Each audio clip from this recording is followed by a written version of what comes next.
Welcome to the Last American Vagabond. Joining me today to touch base on some of the excellent work he's been conducting and an update on his run for the mayoral candidacy of Houston and what has followed in the lawsuit that he is waging against them for many different reasons is Derrick Broze here to discuss all of this. And it's always good to touch base with him because he's doing excellent work in the field. How are you, Derrick? Hey, I'm great, brother. Thanks for having me back on. Yeah, it's good to touch base in general. And I hope people have been keeping an eye on the different, the kind of journalism that we don't see as much anymore, right? Where you're going into places where they know they don't want you to be and asking the questions they don't want you to ask. I just want to give you a shout out for that. I do think that's important work, and you've got some pretty entertaining, but also very important things in recent times. That good shout out on that. I appreciate that, man. It's important to go out there. I want to encourage anyone else out there who's, whether they're doing what we're doing or they're just somebody who's watching from the sidelines and wants to get involved, pick up a camera, go out there and talk to people, whether it's confronting politicians or just going out and talking to people in your community. We need more of that. Yeah. It's always especially today, such an obvious example of how just uncomfortable it makes anybody to ask the most basic of questions in these controlled arenas where they're all going, yay, we all agree with everything you're saying. And somebody steps in and just goes, but what about this obvious thing? And they're like, no, get out of here. I just think it's very stark today. It's always been there, but you keep seeing these things where just like, what about a ceasefire? Yeah, on my mind actually is a clip I just saw today from it was a member of was it I think it's just Jews for Peace or Jewish something for peace. I forget the name of the group, but she was a rabbi and just stood up during Biden's speech and said, I'm a rabbi and I think that we should call for a ceasefire. The response from people, it's just like, you're a rabbi and you're calling for a ceasefire. Like, how is that? And people are like, get out of here, like just screaming at this. People have kind of lost it on a lot of these topics. So that's what I mean is it's important that we keep doing that. So thank you for doing that in general. On the note in general of what we often see in those venues, the kind of deliberate misinformation just kind of laid out in a screen of just nonstop narrative control. Like we were going to start today with this excellent article. We're going to talk about a few different of your recent articles doing excellent work in general, called A Profile of a Misinformation Expert, Brandy Zadrozny. Zadrozny. Is that pronounced correctly? Yeah, just Zadrozny, something like that. Well, it's such an interesting conversation about, as always, like I honestly don't know whether I would even engage with an interview with somebody in these positions today, just because as you continue to show, or Vanessa Beeley, that no matter what lengths you take, you record it on your end, they'll always go to the greatest lengths to try to frame you as exactly the way they want you to look, which is just so counter to any concept of journalism. But so it's such an interesting thing about how this went down and then just how blatant it is. And I thought one of the main points you make in this is how it's, in her mind, it's not news unless authority confirms it, which in challenges the entire concept of what we understand to be journalism is speaking truth to power. And she's like, well, power has to tell us its truth first. I just want it to be hilarious. So start wherever you want with this. I found this to be really, really entertaining and interesting at the same time. Yeah, so I appreciate that, brother. And yeah, I mean, that definitely is one of the main points we're going to hit on here. I'll just give a little bit of background. So the woman you're looking at, for those who are seeing her face on screen, or just Brandy Zadrozny, if you look her up, she is listed as NBC, which is obviously one of the big 5 media companies in the world, NBC senior reporter, and specifically she's promoted as disinformation expert. Her whole beat, or misinformation expert, her whole beat, if you go look at her author page on NBC, is all about exploring conspiracies, and specifically making conspiracies look crazy and making people who question things look crazy. So that means quote unquote anti-vaxxers, quote unquote COVID deniers, et cetera, et cetera. Like that's her whole beat. That's the whole thing she spends her time on. And then she gets brought on CNN, NBC, and affiliates as, well, here's our senior reporter and misinformation expert to tell us why that thing you shouldn't think about is crazy and all your friends and family are nuts for believing it. It's like that's the specific role that she plays. You could also, I think, label her a fact checker, which is something that we've become more and more familiar with the last couple of years. I guess she is a corporate fact checker in terms of she works for a corporation. That's not her full-time job in terms of like, you're not going to get a email from Brandy Zadrozny saying, hey, we fact checked your article and it doesn't line up for this or that reason. But my point is that's the role she's playing nonetheless. She is being promoted as an expert, as somebody we should look to and defer to, who understands these crazy conspiracy theories and how they infect the minds of poor Americans who've been taken advantage. Like that's the whole storyline they kind of weave with this. So I had become aware of her probably late last year. because she's just making the rounds. She's out there. She's, poo-pooing on everything we talk about. These guys are crazy, COVID denial, vaccinations, etc. Well, she reached out to me, her and her, one of her producers or other journalist colleagues reached out to me in February and basically said, I'm working on a story about the David Hamblin trial, David Hamblin case, which we've been pretty much exclusively following here on TLAV for the very beginning. There haven't been too many other people picking up those threads. I mean, people have interviewed me to talk about it, but nobody has been consistently on the case like I know I have been in the way that we've been reporting on it here. So it makes sense that she would reach out to me. Also, as I mentioned in this article, and you might remember this, Ryan, and anybody who follows my articles regularly might remember this. Last year, I wrote an article called Revisiting, or maybe it was even earlier this year. I think it was Revisiting the Satanic Panic. Are the Children Lying? It was something along those lines. And this basically came after a source had sent us a tape of some old 90s. We got multiple tapes last year, actually. It was a good year for sources sending us stuff. So there was a tape of a 90s reporter from Oklahoma City talking about the Satanic Panic and kind of revisiting it. Well, we made those public for the first time. I published them. The point I'm making here is that we've been talking about this idea of, was it really a satanic panic or a moral panic? Well, were there really cults and doing things in the 70s and the 80s and the 90s that got covered up? And by and large, I think there's some truth in some areas, and there's probably some, lies or just confusion in other areas. I wouldn't say every incident happened between the 70s and 90s was satanic or cults or whatever, but clearly there were examples of that. And I've documented that with the Finders. We've documented that with the Franklin scandal. We've documented that with so many other cases. So that article right there, Are the Children Lying? Reexamining the Satanic Panic, was my way of talking about that, but also addressing previous work that Brandy Zadrozny had done.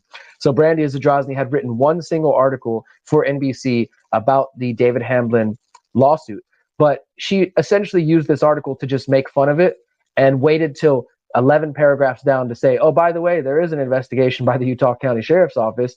So her whole point in writing this article was, of course, to do what she does, to be this misinformation expert.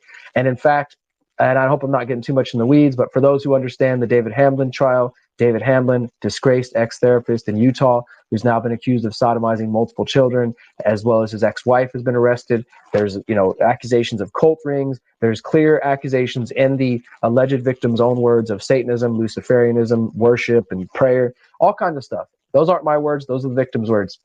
The point is, Brandy Zadrozny dismissed all that and used her NBC article to sort of make fun of the case and say, this is just another example of how those Republicans out in Utah have become infected with QAnon, Satanic Panic 2.0. Oh, by the way, 11 paragraphs later, oh, there is an investigation going on, but, ignore that.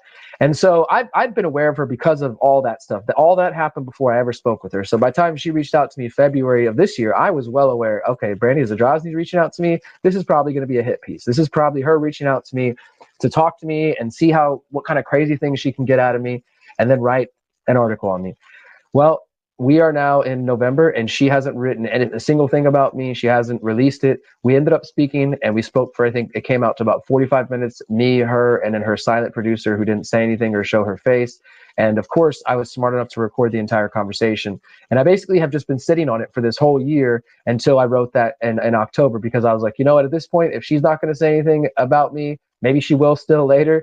But I just felt like I'm sitting on what I think is a gold mine of a psychological study and how these people operate, that's what this article is basically about, is dissecting the different points that she kind of makes. And really in her statements, she reveals how, at the very least her, but I would wager most mainstream journalists are already conditioned to have an authority bias. Right.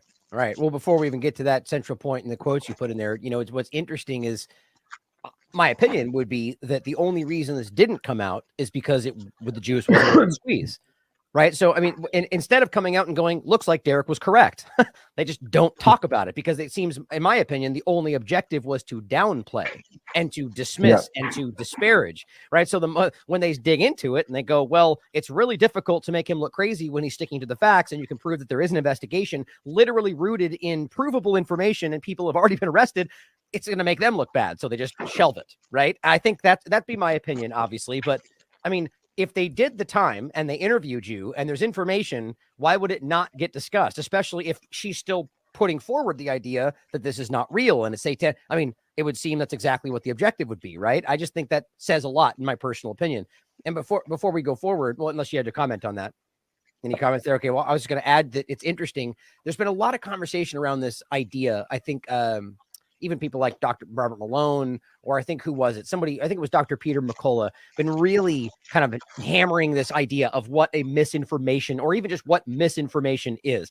It's kind of a manipulation in and of itself, right? Like the idea is people have different opinions. And of course, yes, people can lie, but to label it as misinformation is sort of just, it's a disparage. I mean, it's meant to manipulate people's opinions of information, and I think that's the important part about this. It's just all data, right? I think that's what we're always talking about. There's just different data points, and this is how you juxtapose it, and it looks different from different angles, and everyone's gonna have different opinions. Exactly. And so the idea is all they're doing is creating this, like, thou shall not pass, like this is the unallowable information. And obviously we've seen that they've often put things in that category that we later proved to be true, and so it's just very frustrating. And then I love how the idea is that you can almost look at the term as exactly what it sounds. You're a misinformation expert. You're an expert in misinforming people. That's how I look at that. Exactly. That's probably the only way the label should really be applied to somebody like Brandy Zadrozny. And I think you make a good point. There's for those who know the podcaster Tom Woods, he has this phrase that he uses at the beginning of his show where he says, there's a 3x5 card of allowable opinion, and he goes beyond that. But that's kind of what I think it comes to with journalism. Like, okay, Israel good, yeah, that's on the card. Nuance in the Israel-Palestine conflict, not allowed in there. Discussing real case, there's like these topics that there's what some people refer to as a third rail. You can't touch it; it's not allowed in there.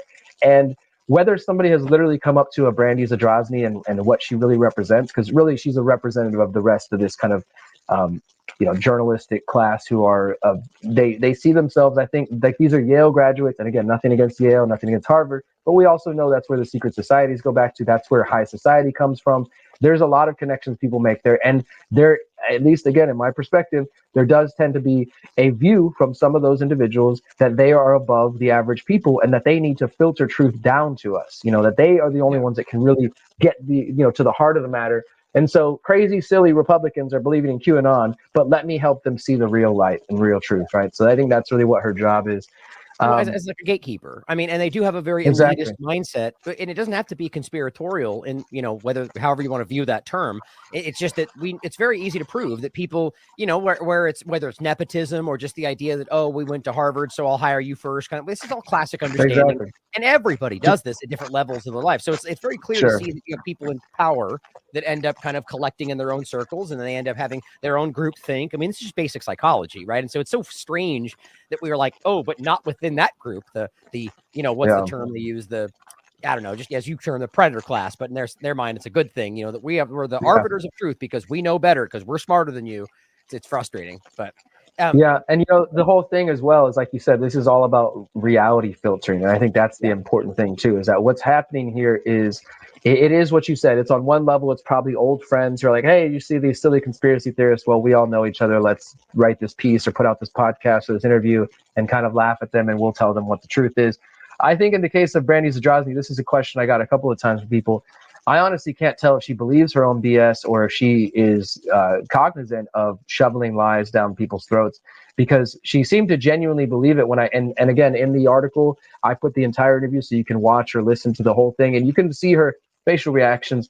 I do think she is an intelligent woman who was trying to be a little manipulative to me.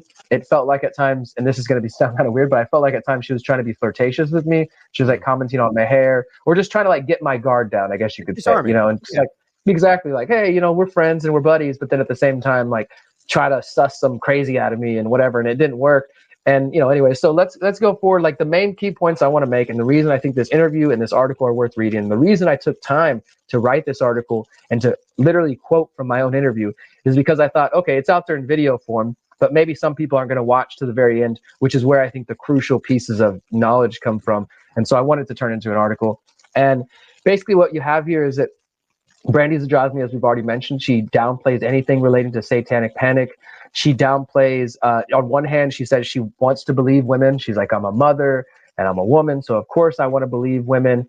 But when people mention rituals or mention satanic, my ears perk up. She says something in there about like, well, it sounds like you're thinking the CIA. Basically, that's her line in the sand, and that's fine. Everybody's got different lines. And she's like, that's when I believe you're crazy, and I don't listen anymore, I guess. just really quickly, like, I just take issue. I mean, it's so hilarious how the foundational starting point, I want to believe women. It's like, what does that statement even mean? So you're supposed to just believe women? Like, it stems back from Kavanaugh, right? Like, I made fun of it then. So they Exactly. can't lie. They can't be mistaken. Like, it's just such an inherently stupid thing. It shows you that they're guided by not the truth, right? Like, that she's trying to like balance her blind that she's supposed to believe women with the idea that she's also blindly supposed to dismiss anything in this topic. It's like she's like having her own form of cognitive dissonance. It's kind of hilarious, but I had to point that out. I find that inherently. No, I think that's exactly what you're pointing to. What you're pointing to is exactly what she's talking about. Knowing her, which I don't know her personally, but seeing her social media, seeing what she writes about, I would 100% believe she is one of those women in the kind of post Kavanaugh, Me Too era, is like believe all women, that kind of phrase, which I've always had problems with because obviously women can lie just like a man or anything else, as we've found out with different incidences.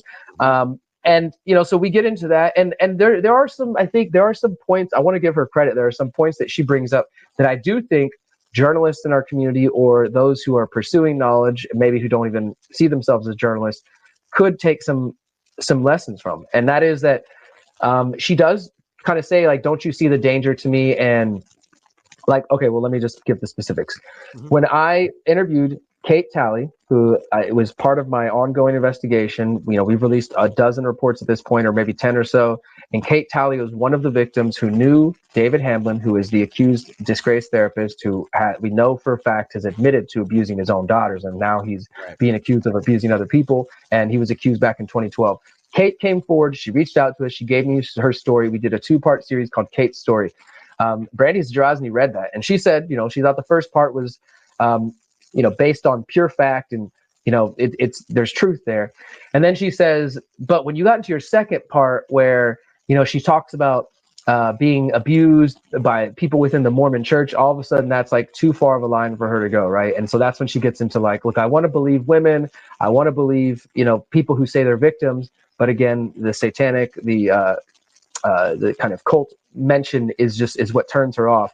And here's where I want to give her credit. There's this quote where she says, when I asked her, I said, what would it take for you guys to cover this? Like, it's in court now. Is that worthy reporting? And would you report on it or ignore it just because somebody claims they were abused by somebody having to do a Satan or Luciferian cult? Like, on one hand, if you have evidence of abuse, are you ready to report that? But then if the victim says, hey, there was also some Satanism involved, do you then just completely ignore the story? And what she said to me, which I think is important, she says, I think in terms of coverage, what's important is that, one, someone with some sort of authority feels that they are real, that these are allegations we should look into. We'll get back to that, bombshell of a statement in a moment. But she says, to me, the victim's statements, they are alleging mass murder on a grand scale. They're alleging that basically the whole city was cabal of child molesters and Luciferians.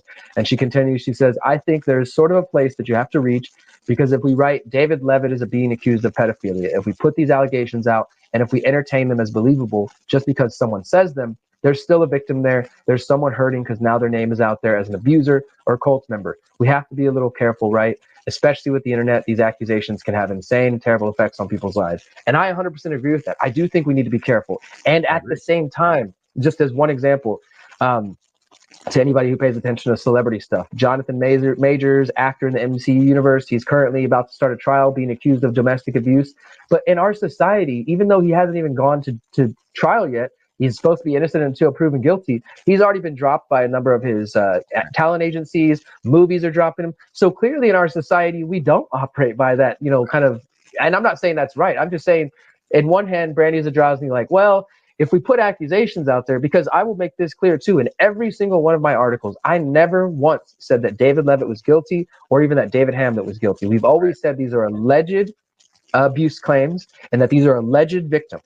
And that is the way that you responsibly report about something that we don't know if it's happening, and yet it is still newsworthy.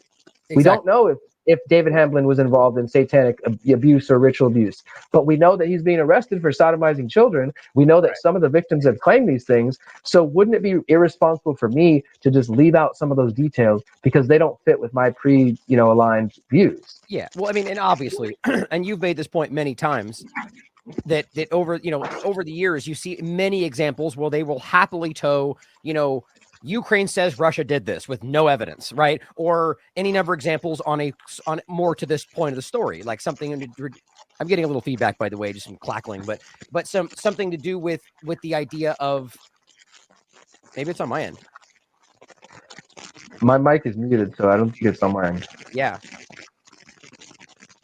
Okay, I'll mute myself real quick. No, man. Gosh darn it. It's like I'll cut this out. This is it's like somebody's chewing potato chips. Let me just make sure this didn't switch my settings or anything. Maybe it is on your end. It does kind of crackle when you move that. Check. So when I press this button, it mutes my mic, so there should be nothing coming through. No. It might be just the connection feedback. Let me jump out and jump back in. I'm just going to start with what was I saying? I was going to make a point about free speech, but then damn it. You were talking about how, like, they say Ukraine did this without evidence, and that's kind of, they already do that. They already make claims without backing it by evidence. Or okay, hold on, hold that thought. Remind me again. Let me jump out and come back in and see if that fixes it, because it's like nonstop. Cool. God, that's fucking weird, man.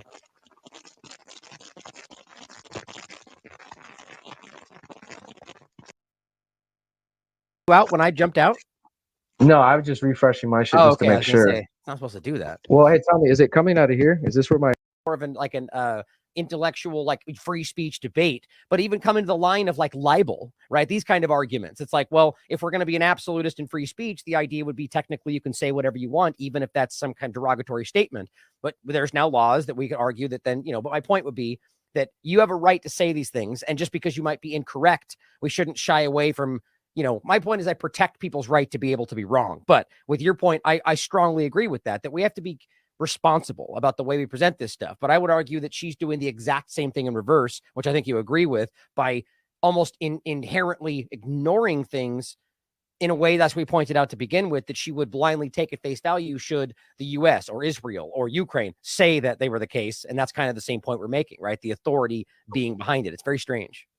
Exactly. And I think that, just to kind of put it another way as well, like on one end of the on one end of the spectrum extreme, you have somebody who maybe doesn't consider themselves a journalist, or maybe they wear that title even. Maybe that would make it worse. Like, I'm a journalist, but they're on the extreme of any rumor they hear on Twitter, that's a video worth making. That's an article worth making. Any, comment section about, I heard this thing about this thing. And we've seen people like this who make content based on little to no facts, or they claim they have this secret, hidden, super special source and stuff like that. And, people like me and you, I would say, and probably most of our audience, are skeptical towards claims like that are just out there, extreme, and they could end up becoming fact. But at the moment, there's no data behind them, right? And then you have the other end of the extreme, which is a Brandy Zadrozny, who's saying, we don't report anything until the authorities tell us that it's real. Like, no longer are you an investigative journalist who digs to confirm facts based on hunches and circumstantial evidence and, sources or things you've heard, and try to verify if that's true. And then, well, actually, it turned out not to be true. There's no story here. Instead, you're like, I'll just stand back on the sidelines and wait until somebody that I deem to be an authority says, go ahead, you can get in the game now and start reporting, now that we've got all the facts there for you, right? So I think that's hugely problematic, but I did want to give her credit for that. So, and I think I'm glad that you agree as well, because we've talked about this over the years, Ryan, that I think both of us are critical of the overall broader movement, independent media movement. Some circles of the movement, some corners of the movement don't have as much credibility or care for credibility and care for facts and for being correct and stuff. And so I think that, unfortunately, those type of individuals, the QAnons and the people who follow that whole line of lack of critical thinking, they give fuel to people like Brandy Zadrozny to kind of say that's what we all do. We're all just a bunch of conspiracy theorists, and lump us all together. Let me ask you this. Now, real quick, turn your volume down just a touch, and then we'll keep going. Just a little bit. It's peaking, I think. The mic volume? Yeah. Just maybe one more touch, and we're probably perfect. Who don't stick to facts or are loose with the facts. Oh, misinformation, independent journalists, right? And I think that that's used. Whether, again, Brandy would be aware of that or not, but it's like this easy game to play that instead of listening to Derrick Broze and his analytical breakdown of the information, she hears the topic and she thinks that other person. Right. Or frames it as that other person that is the cartoonish truth light version of what you do. So to what degree do you think that's a part of what's happening? I 100% agree that that's what's happening. I mean, I can't say, like you said, I can't confidently and with the paper that shows their CIA contract point to the different people and say this is somebody, and we never will. I mean, I don't think we'll ever get a piece of document unless some major leak like that was to happen, and who would believe it, right? But absolutely, we know from plenty of other document dumps from WikiLeaks and Snowden and others that they being various governments around the world, the Five Eyes nations, Israel, others, have whole units dedicated to creating fake online personalities. And I don't mean just the trolls that have 0 followers on Twitter, but I mean they in their own documents say Twitter accounts, YouTube accounts, Facebook accounts of content creators. And so maybe it could be a voice that you never actually see the person, and that's CIA agent feeding you disinfo, or it could even be a person that shows you their face. But absolutely, I do think that that is a part of this, and that the whole goal is, as you said, to muddy the waters. And then, of course, the QAnon and all that stuff, it just poisons the well, and it gives Brandy Zadrozny, whether she's conscious of, oh, my buddies in the CIA are spreading this fake information and I can pick it up and report on it, or if she's just like, also a sort of a clueless victim and like, oh, look, here's the CIA with the real truth. Those people are obviously fake. And since she has this authority bias, she's just going to go along with it, Right. And neither of us are trying to give her a pass on, she's accountable for her choices or lack thereof, but nonetheless, she still may buy into the BS, which I think a lot of people in those positions do. I think so. And that's what I was saying before is like, it's hard for me after having spoken to her and even kind of revisiting this article to really tell, like, man, is she genuine? Because again, in the beginning, I felt like just the kind of little chatter as we're getting ready for the interview. I'm like, okay, there seems to be a person there. She's talking to me like a person. But also it was clear to me, especially as we kind of get to the end of this article, that when the way that conversation ended, she even said, she's like, you're good, Derrick, you're good. Like in this kind of where she didn't expect me to be good. She expected to like get on the call with me and I was going to be some crazy loon screaming about Satanism and she was going to get a free article that week or something. Right. And instead she's like, I don't know. So how do you take that? How do you take that? Because to me, I wasn't there. Just the way you presented it right there with the facial expression and the way it sounded, if that's it, that seems like to me, she's like, respect. We're both manipulators. Like, I see you're good at lying about, like that's how that felt like, because clearly she still thinks that this story is like, again, like I said it before, she would have, if this was about, let's flesh this out and then put an article about what, whether or not there's validity here, then it would have come out. Unless it was only about trying to disprove kind of a thing. And so I don't know. How do you take it? That she was saying that you were good at hiding it, or that you're good and it turns out you impressed her and you're an honest person. Like, where I don't know, if she thinks that like, oh, hey, you're good at shoveling what she thinks is BS. The way I kind of felt and the way I took it is that almost like she felt like she met an equal in terms of like, and just like intellectual, like I think that if this was somebody else who maybe isn't as well versed and isn't as calm, like for example, an Alex Jones or somebody who gets extremely emotional very quickly, she would have got what she was looking for. Right. She was trying to like see if I was going to be Alex Jones 2.0 and ranting and raving and screaming about Satanism and this and that, or whatever. But instead, I'm pretty good at staying calm, especially when it's like things like this where I know there's a lot on the line. Like I know that it's not just me that I'm representing, that if I had gone on and shown up and said some crazy things, or just like, what, hold on, let's get far into speculation and leave the facts behind, which is what they always want you to do. So they can say, here's your theory of this or that thing. Not only would they have tried to taint me, they would have tried to taint TLAV and who knows what else, right? Just in general, there might've been a whole profile about this crazy person and all the people he works with and this whole network. But instead she met a reasonable, rational person who said, hey, here's some facts and here's some data and here's some people I've talked to. Why is this not worth discussing? And I think that's why she kind of just at the end just kind of resigned to like, all right, we're not getting anything out of this guy, and here we are 10 months later and nothing's come out about me. And maybe it still will, and I've been tagging her in these articles and these videos and stuff. So she knows, like, she clearly is seeing this stuff and she hasn't responded. She hasn't emailed me anymore. But the last thing I want to just kind of hint on, because we've touched on it a couple of times, is that authority statement that she really did. We kind of read it earlier. I'll read it again, where she said, we have to, I think it's in terms of coverage. What's important is that someone with some sort of authority feels that they are real and that these are allegations we should look into. And so again, she says, I believe people inherently, especially I'm a woman and a mother, my inclination is to believe people, but I also think we have a bar to reach on the other side before we go straight to believing them and to publishing and promoting what they're saying. And this is kind of what we were talking about. Like, I agree. I don't just publish anything that any random person emails me and claims that is happening to them. We didn't do that. We took took the time for weeks and probably months to talk to Kate behind the scenes before, as you know, Ryan, before we ever published anything. So Do I have pictures of Kate being abused by people in her families? No, I don't. But I have enough evidence of the first claims that she did know David Hamblin, and that David Hamblin is accused of these things, and his circle's accused of these things. What he's admitted to, right? I mean, these are, it's not like he's an innocent person. But I also point out, this is where the whole concept of question everything comes into play. What she's doing is playing this game where if it's not something that you have some authority backing for, then you dismiss it. That's ridiculous. What we're saying is, well, no, you can have a bar for whether something is in your mind something that's proven, but it doesn't mean you then just drop it if you don't meet that bar. You investigate. That's what a journalist's job is, not waiting for some higher authority to tap you and say, go ahead. You know what I mean? Like, the job of the journalist is to go forward regardless, especially when the authority says no. That's what journalists are supposed to do. You know, so it's like, exactly. I don't think she even realizes that contradiction. You know, that's what I would think. I tried to point it out. Look, and I'll just read this kind of last line, because I felt like you said, I was ending the conversation. I'm like, I don't think she's fully grasped what just happened here. That, like, I exposed her hypocrisy. So I had to, like, kind of spell it out to her. And I said, at one point I said, I think it's odd and sad and interesting to hear that it takes a person of authority to say something for it to matter, and that people want to be sympathetic and listen when people have stories to share.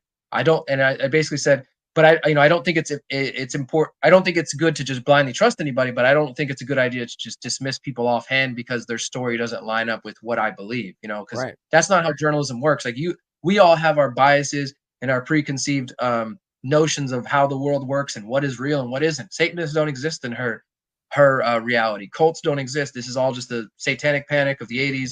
And so if somebody comes to her and says, look, you're a journalist, you got NBC reach, like, I need your help. I have this story. Can you please look into it? Her, I guess, inclination would be to dismiss them or to not even bother if that's, you know, if the topic of cults or rituals or Satanism or whatever comes up. And and so I told her again at the end, I said, look, whatever you do, please just don't make an article making fun of me and making fun of the people who are researching this. And I told her, I said, because that's what people expect. That's why so many people don't trust them in NBC or mainstream media, because they see things like that. And I told her that we've played fact checkers in our own communities and that we do the best to stick with what we know.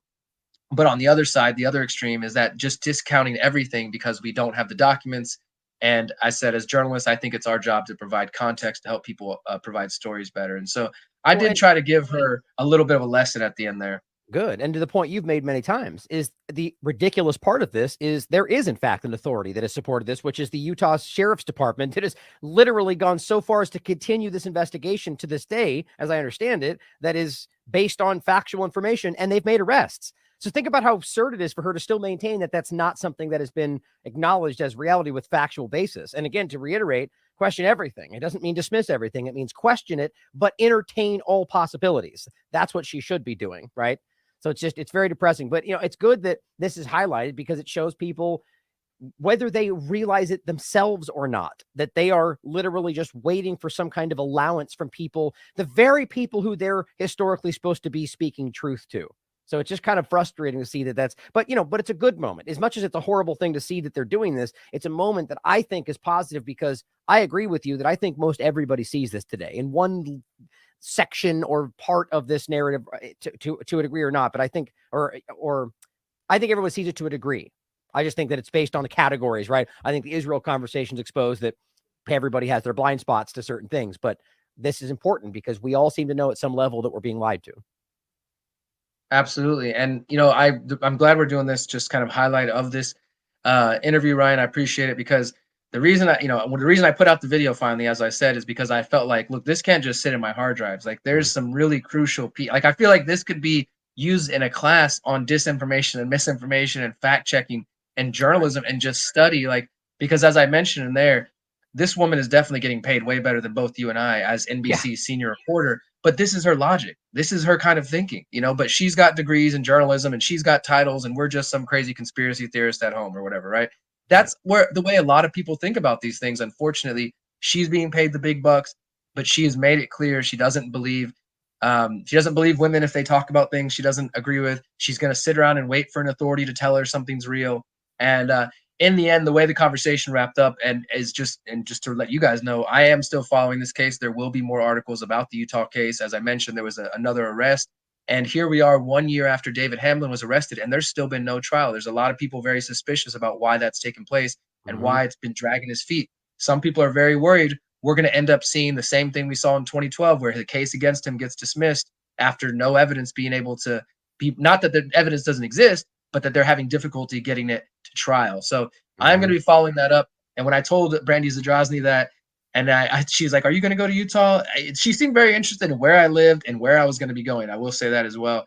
I let her know, like, look, I might go to Utah and I might cover that, because to me, this is an important story, even if some people don't think it's worth talking about. And that's when she said, "Oh, you're good, Derrick. You're good." And that was kind of where the conversation ended. So take with it what you will. I just think it was important enough to write about and to kind of flesh out fully so people can really grasp the lessons in there. I absolutely agree. I think that it's just generally important to see how, there's gatekeepers involved in all this, whether they realize it or not, and I think that's always important to remember that, what we're talking about here is the fourth branch, right? That's what we're really talking about. And the idea that a lot of people don't realize, for that point being the fourth branch of the government, right? The idea fourth estate, it's really clearly the media has been weaponized and possibly always was a arm of the government, right? And it's just a controlling aspect of our lives. And we all, at the very least, are able to see it on the other side of the two-party paradigm, right? It's like, it's them, that side lies. So my point is that we all are able to see it to a certain lens, but we all know at some level that they are there to control our perception. And yet it all just seems to kind of stumble forward, but I'm seeing more and more that people are ready to challenge these things today. It's just about, as you're doing, trying to kind of juxtapose it in the way that gets people to recognize that not only is it there and that it's wrong, but that we're capable of changing it. And I really believe that. And I just hope more people can see that. And that's actually a good segue into the next discussion we were going to get into, which is what your attempts to try to do that through the system, or at least highlight that the system itself is broken so much that it's not possible to do that. And so we wanted to talk about we actually recently had an interview discussing this. I titled "Running for Change in a Broken and Corrupt System." And we wanted to talk today about basically what happened since then and the lawsuit and so on. So go ahead and start from there. So last we left off, you were still hoping that this would happen, that they would allow this to happen, even, obviously you have every right to, and ultimately that you were removed from the ballot, essentially, or not allowed on, right? So go ahead and start there. Yeah, it looks like we probably recorded that interview just about a week before the ballot deadline, which was August 21st. And so just to recap real briefly, I started running for mayor of Houston in January, and we were campaigning for months. I had endorsements. I showed up in some of the local polls. We were definitely building a movement of people, and I ran in 2019 before with no issue. But this time, when it came to filing the ballot application to become official, I did that on day one, and a couple days later, I received a letter from the mayor of Houston, who I've confronted plenty of times and who is featured in my documentary on 5G for his connections to big wireless. He sent a letter from his office rejecting my ballot application, and they interpreted Texas election code, which is written in a very ambiguous way, to say that even though I ran before, I'm not qualified or not allowed to run this time because I have a felony from 18 years ago, a nonviolent drug possession felony from when I was 20 years old. And in Texas is one of a dozen states or so that does not give you your right to run for office once you get out of prison and you complete your time, which, again, I think in our society, most people have this kind of false notion that if you pay your debt to society, you go do your time, then you come out and life is better. And, we all reaccept you and everything. But clearly more and more people realize, like, as a felon, it's hard to get a job sometimes. It's hard to get rented and get housing. So there's all those things. But I've been blessed that because I'm an independent journalist, I don't have to worry about the job part as much. And, the housing hasn't always been a big a challenge. But coming back to Houston, coming to run, now all of a sudden I'm facing this. And so they did deny me from the ballot. After we spoke, I had all the other candidates release a letter that we publicized throughout the city of Houston. I had all the other mayoral candidates saying they didn't have any problem with me running. They were supportive of me running. We had people flooding them with phone calls and emails. I had my attorney, of course. I had the local media reporting on it pretty much down to the wire. And on August 21st at 5 p.m., they officially rejected me from the ballot. And so it's been 2 months now since then. The election is just in a couple of days on November 7th, Tuesday. So all that's said and done. But as I mentioned during that time, that we realized that we had a lawsuit on our hands as well. And this wasn't really the fight I wanted to fight necessarily. I came back to Houston from Mexico to try to make this move. And run for mayor. And as I said last time, not because I necessarily desire to be the mayor of Houston, but to Right. use the platform in a way to get these issues out there. And as you said, to kind of, while I'm doing it, to highlight, hey guys, look at the way they're screwing me over while I'm trying to do what we're supposed to do. I'm doing my Right. civic duty. I'm playing the game, all that stuff. And so it's given me the opportunity to highlight excuse me, the problems within the system. And I sat on it for a couple of weeks, and I had some supporters reach out and basically say, if you want to take on this fight, I will help you fund it. And so I decided, like, all right, let's do it. And so we've been raising money. My lawyer estimates it's going to take $15,000 to $20,000 to do this. We officially filed last Monday in Texas court. So we're basically suing the state of Texas. We're going to try to take it up to the federal court. It might eventually make it to the Supreme Court. This is going to be at least a year and a half of my life, probably. You know, really, from my end, I don't have to do much. I've already filled out the paperwork and done everything. It's going to be just like legal battles in terms of paperwork back and forth, right? That's kind of how these things work out. Which But the shows you point how is, hard it is for the average person, right? Like it's just, this yeah, I is mean, not something most people can even do, you know? I will tell you this, man. Look, so what I had to do, what I'm doing is, as a felon, I am applying, filing this lawsuit. Well, that takes, as I said, $15,000 to $20,000. I don't know many felons or people who just, or anybody who just has that money to throw at a lawsuit. So that's one barrier to kind of fight this. But then on top of that, as part of the lawsuit, I had to go back and fill out what's called the restoration of rights. Basically, fill out this application to the state, which, if anybody knows me, that kind of makes me throw up in my mouth a little bit, having to ask the government, like, please give me my rights back, as if they've Right. got them in some shelf somewhere and they're going to give them back to me. It's like, we all know I have my rights to live as a free person, but they control the systems, they control the courts and the elections. So as far as they're concerned, my right to run for office is in some drawer somewhere at Texas state government. And if I fill Crazy. out the right paperwork, and if I send them 3 letters from friends telling them that I'm a good person, then maybe they'll take it out of the drawer and they'll give it back to me. And like, it's just so demoralizing. And Yeah. and not only that, though, that process cost $120 just to get the printed paperwork from the state. Like, it's a lot to do just to get to the point where I'm at now, where I've filed the lawsuit and I haven't won anything yet, right? So I can understand how that's just another way, another barrier to entry to keep out people from running. Nonetheless, we have filed, and in the last week, I've got the Houston Chronicle reported on it, the Houston Public Media, Fox 26 Houston had me on again. They had me on a couple months ago when it was first starting to talk about this. So we are generating coverage. That's Houston Public Media right there. And the beautiful thing is, again, like I said, okay, I'm not on the ballot. I am not able to try to win for mayor, but still, nonetheless, the issues, and not only this issue of felons, it's not my main issue. Obviously, I am a felon, but the reason I tried to take it on, as I said, because people wanted to fund it. But more specifically, Ryan, I think in our movements, and I say that broadly, sometimes we get in this little bubble, and running for office locally really does. It's like this way to help me get out of that bubble, because we talk to people who are just regular people who are like, is the city going to come pick my trash up on time? Is somebody going to fix the flooding on my block? Like, things that they don't rise to the level of Utah ritual abuse or Palestine, genocide. But these are issues that matter to people in the day to day, right? Right. And how do we connect and reach that person who has no idea about Rumble or Rockfin or any of this stuff? Like, how do I reach? Well, I have to go where they're at. They're not going to come find me. I have to go where they are. So I'm going to forums. I'm going to local debates and civic meetings and neighborhood meetings and talking to all kinds of people.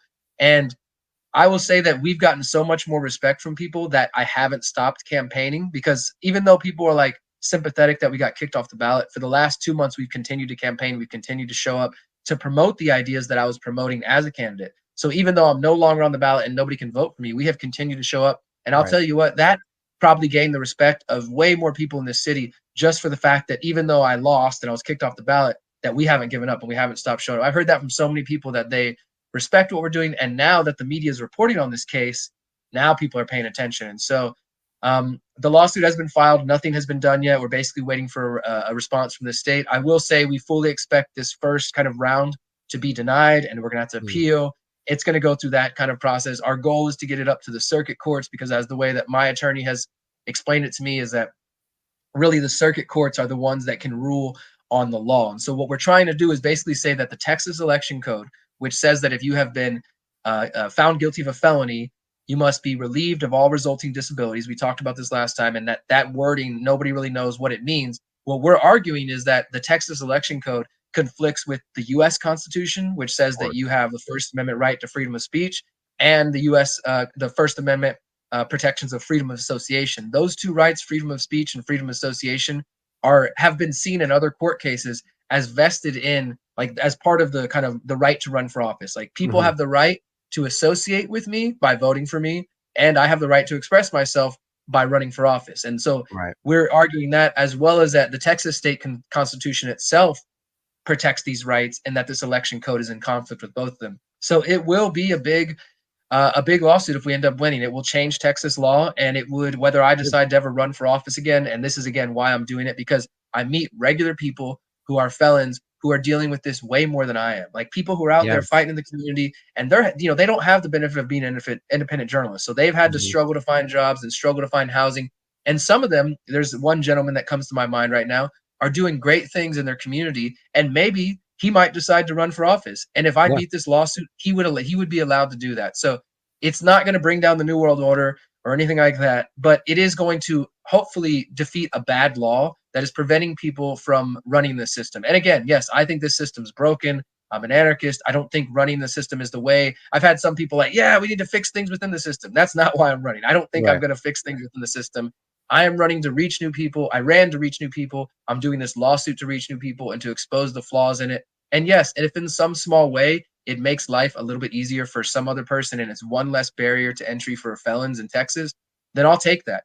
Fully knowing that, you know, that it's not going to be, this isn't pushing me towards my ultimate goal, but it is, in my mind, it's at least showing cracks in the facade of this system and showing people the truth. I can tell you without a doubt that since I've been campaigning in January, and since I've been here in Houston full time since June, so many people have told me their eyes have been awoken to the local races and the corruption and just how the politics really work. So I believe we've achieved our goal of running for office and getting a message out there and injecting, you know, ideas. We made COVID part of the conversation. We made taking away the power of the mayor part of the conversation. And now my lawsuit is bringing felons' rights to the conversation. So we do have a fundraiser going on. If anybody's interested, I'll just share that link real quick. And this is just, again, this is all going towards my legal fund. It's not going to buy me a house or a car or anything like that. And all the money is just going straight to the lawyer.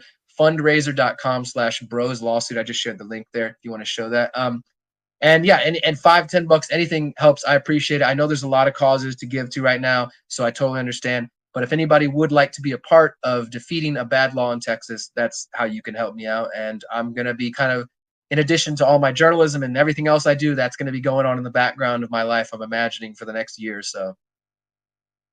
Now, before we actually end with that, so people can see that, I wanted to make a point in regard to, you know, during this discussion we recently had, we made a bunch of these points at this time about how, and as you pointed out, that you effectively had altered one of these larger talking points in the conversation of what was it, that alone is a powerful win, you know, or the idea that, as I genuinely believe that Mike, well, first of all, what did you end up with before what was your current polled percentage before they officially pulled you?